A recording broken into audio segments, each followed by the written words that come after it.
Good morning and welcome to Pick Live. Joe Dexter here, along with Louise Price, as we talk about the great program Piedmont Instrument Classes for Kids. Louise, how you doing? I'm good, Joe. How are you this morning? Good. Glad to have you. Glad to be on here this morning as we start a new project, Pick Live. This show will highlight the program that empowers children through musical heritage. We'll start, Louise, with what is Pick? How did Pick start? And give us a little bit of an overview of this great program. Well, of course, as we say, P.I.C.K stands for Piedmont Instrument Classes for Kids. And I think you know that I've had a long history with producing the Charlie Pool Music Festival.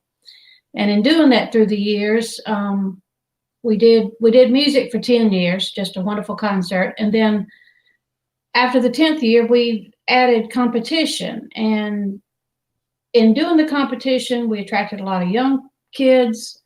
I mean, the competition was from kids to older, whatever, but I got to be backstage and just really see the impact of those kids having the instruments, being fairly new with them, and the impact it had to get on that stage, to interact with other kids, with older people, the whole sharing that went on at the festival.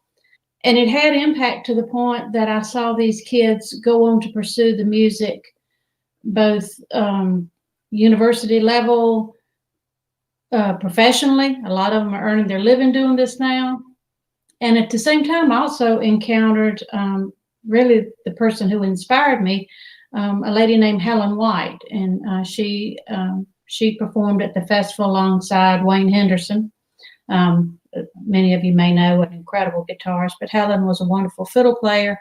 But she conceived a number of years ago a program called JAM, which stands for Junior Appalachian Musicians.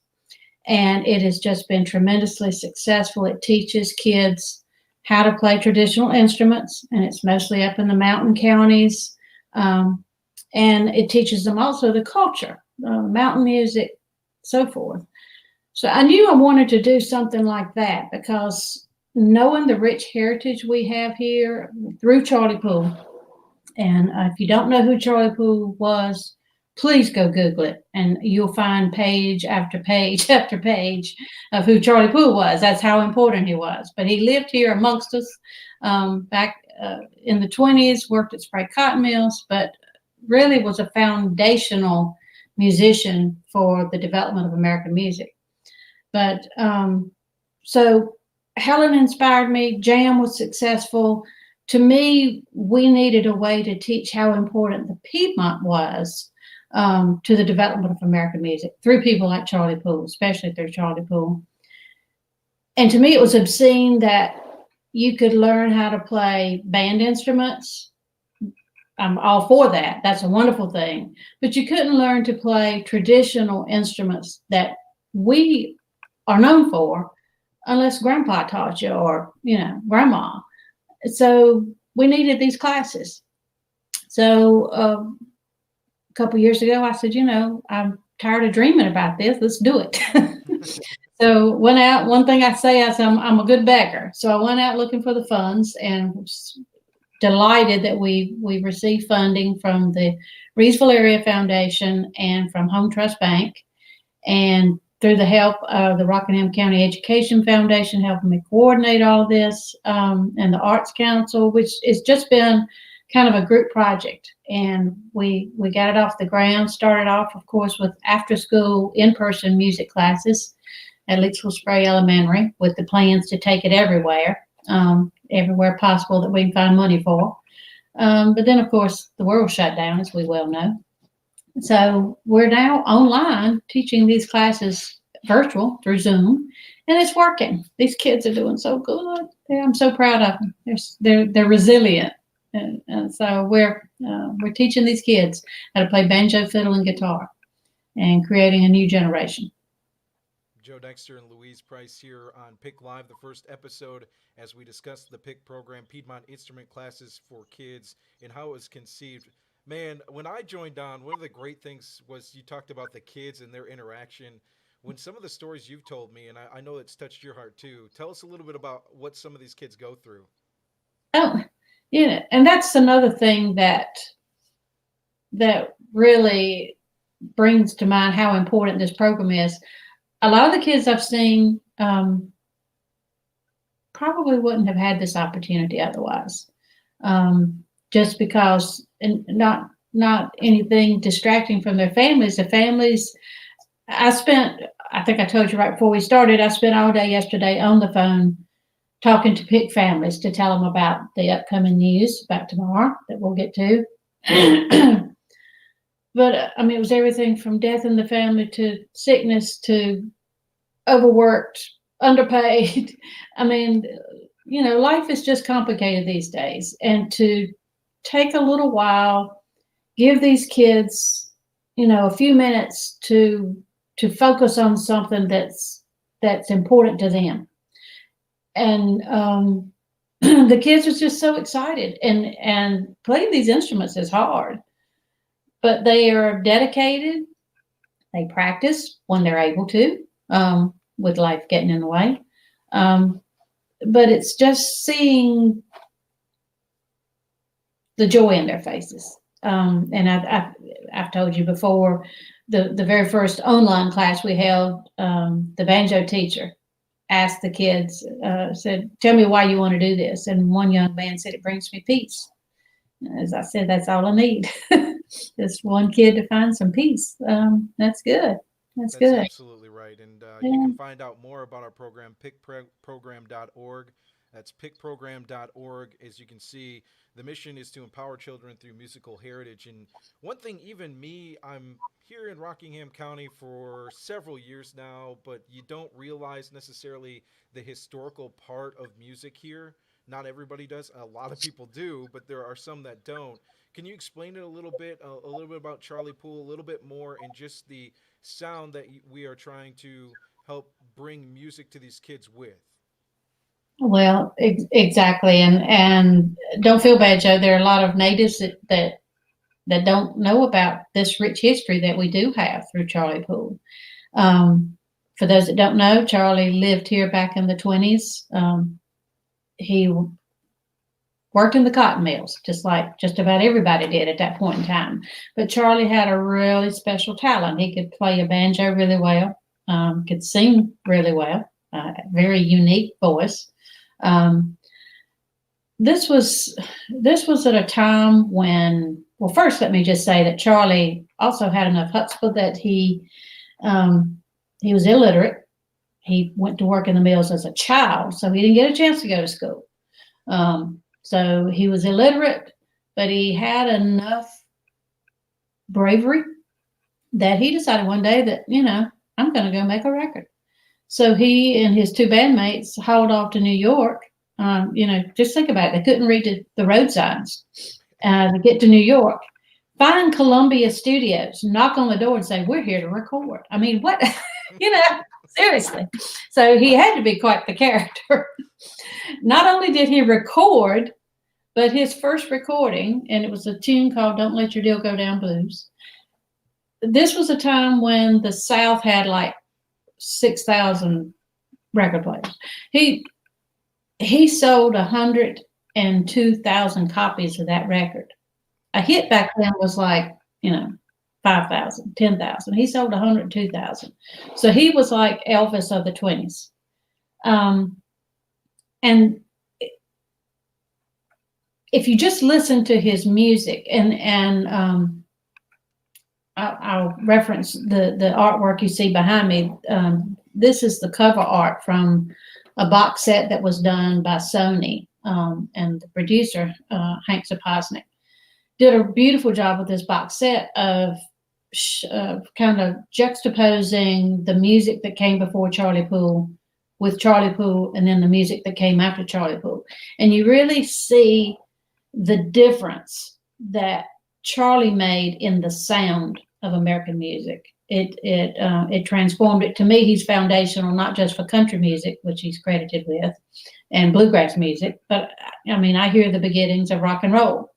So if what you listen to today when you turn on the radio, don't blame all of it on Charlie, but the good stuff, you can go back to Charlie. And I tell folks, if you're a Bob Dylan fan, Bob Dylan talked about him in his autobiography. Bob Dylan talked about him in his Nobel Prize acceptance speech. Bob Dylan just started his own Sirius music channel again, started it back up the other day. His first episode, the first song was a Charlie Poole song. So one year at the festival, we had Mike Seeger come play and for the festival, and we're walking along in front of the Spray Mercantile Building. Everybody here knows what the Spray Mercantile Building is, Spray Canal. And we stopped to speak to Mike Seeger, and the Seeger family is American music. And Mike looked up at us. He said, "I can't believe where I am." That is the reputation of Charlie Poole in the music world and the world at large. And so, we can claim that as our heritage here. So just to celebrate that, that's why we created the festival. And then from the festival has come this idea that, okay, this doesn't need to be one of. Let's create some more Charlies. Let's put that opportunity out there for the kids to learn and carry this culture forward. Charlie would be proud. Yeah, that brings up a good question about Charlie. How much are you guys looking to use his influence to teach these students? I imagine it's a big part of it. It is a big part of it. They need to know what came before them so that they will have a foundation to build on. And Charlie would be all about that. He was quite the innovator. That's why we didn't want to brand this as mountain music, because Charlie listened to mountain music. The Mills provided European music teachers, so Charlie was exposed to classical music. He was involved in that, and he loved Al Jolson and vaudeville. So all of those things became the melting pot, and what is not more American than the concept of a melting pot. And so we need to show kids how that worked. Let them hear what Charlie did. Let them imagine what they can do. And it's such a variety of sound, like you mentioned with Charlie. It's a good base starting point if these kids want to be musicians even further someday. Also, it's just his spirit is a good teacher as well, being somebody that had a dream. Nobody necessarily thought that, hey, Charlie Poole has all the tools to do this, and he went and did it anyways. Exactly. Be brave. And that's one thing that I thoroughly enjoyed at the festival. As I've said, I've talked some kids out from behind their daddy's legs to get them on stage.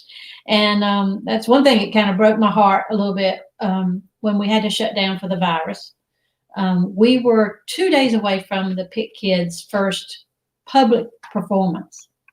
And I had one young lady who, and I can relate to it because I have, what little I've done in front of folks. It's not my natural element. But she said, "I can't do this. I don't want to be on that stage." And I kept talking to her. And finally, right before we got word that we had to shut down, she had turned to me and said, "I'm going to do it." And just that empowerment of just giving them that experience and the impact it has. One of the kids that I talked into being on stage 20 years ago is out on the road right now. So he got over that stage fright. And so whether they become performers or not, that doesn't matter. My daddy was a tremendous musician. But the music for him was a way to come in from work at night and go into a room by himself and play his music. And just like that young man said, bring in peace. So music can do whatever you need it to do in your life. It's impactful. And I want to give that tool to these kids to have to use, whether they perform professionally, whether they perform at night, on their bed in the dark to get over a rough day. Either way, it's powerful. Tell us about our instructors at P.I.C.K. Well, one of them is one of my Charlie Poole kids. Well, actually, Caleb came as well, I think, and competed some at the festival. But our instructors are Katie Griffin. She teaches the fiddle and shares the guitar class. And the other instructor is Caleb Overby, and he teaches the banjo and shares the guitar. Katie, same age as our kids are now. She was about 8, whatever, when she first started coming to the Charlie Poole Festival. She got inspired and actually has impressed upon me how important the festival was in her following music. She went on to major in the music. She got her degree in old time and bluegrass music at ETSU. has traveled professionally playing, and is one of our teachers now. And she and Caleb are in a band together. Caleb came and competed at the festival. So, all roads lead back to that festival, which I will bring back, by the way, folks. It's not going away forever. We ran into funding issues like everything does. But that's my next goal, bring the festival back, because I do see what impact it can have on kids. But I'm building me some little performers right now. That's fun. Last week, we were able to announce some big news for this week. Coming up on Wednesday, Dom Flemons will be performing live for our kids as sort of not necessarily a treat, but a way to celebrate how well they've done this session. Talk about that coming up at 7 p.m. as well as Pick Live at noon on Wednesday. We'll also interview Dom and talk to him about music with kids and that influence and just his career. Yeah, if you don't know who Don Flemons is, you should, and you've been off the radar screen somehow. But Don Flemons was one of the founding members of the Carolina Chocolate Drops, if that name sounds more familiar to you. Just a tremendous group of African American musicians. We had them play at the festival a number of years ago, and then we had Don come back a couple of times solo. He went out on his own after a few years with the Chocolate Drops, but has won a Grammy, been nominated for Grammys, been nominated for Emmys. He's just the most incredible musician. And we had actually booked Dom to come and play, and it was like a reward. He was going to play as a celebration concert for the end of the so-called school year when we were in person, and then of course that all fell apart. But we've managed to put together a virtual concert, and so hopefully the kids will still get to enjoy this and may hopefully interact with him a little bit. I'm hoping that will come about. But the concert and, of course, the interview as well is open to the public. So I hope everybody will tune in and do not miss out on this. You don't get to see something like this free very often. And thanks to the Rockingham County Arts Council and grassroots funding from the North Carolina Arts Council, we are able to provide this incredible musician. I mean, he's played everywhere from Grand Ole Opry to everywhere, just worldwide. And I told someone yesterday that when he was at the festival, our festival, I even saw him play a plastic water bottle and make music with it. He can play anything. And so this will be a tremendous treat. It'll be wonderful. There are several artists that say they're multi-instrumentalists, but he literally is multi-instrumentalist. Yeah. And quite the entertainer. To me, if I could see Charlie Poole live, because Charlie was not just an incredible musician, but there's tales of he would do backflips, land on his hands, and buck dance on his hands. I mean, apparently he was quite the entertainer, and you will see that with Don Flemons. I mean, I think you've seen a few clips, Joe, and seen how dynamic he is. He's a lot of fun. You can catch that virtual concert 7 p.m. on Wednesday on our Facebook page, facebook.com/RockCoPick, where you can find the link there to watch live with us in that interactive concert. Also, Pick Live will be airing at noon on Wednesday, an exclusive interview with Dom Flemons, and we'll talk to him about his career. We'll talk to him about how important music is. And as we leave here, Louise, I'll ask you too, just how important is music to the cognitive development of our kids here in Rockingham County? Well, it's important. Well, there have been a number of studies that have proven what music can do to help the brain work better. If you want them to learn math better, if you want them to learn any school subject better, put music in their life, because it makes everything work better. But then you go to the importance of it feeding their soul and bringing peace. And, if we don't embrace the arts, what's the point? I mean, really, just think of what music means in your life. And, but we've got to have those folks that can provide it for us. So let's keep these kids learning. And they're doing so good. I'm so proud of all of our P.I.C.K students.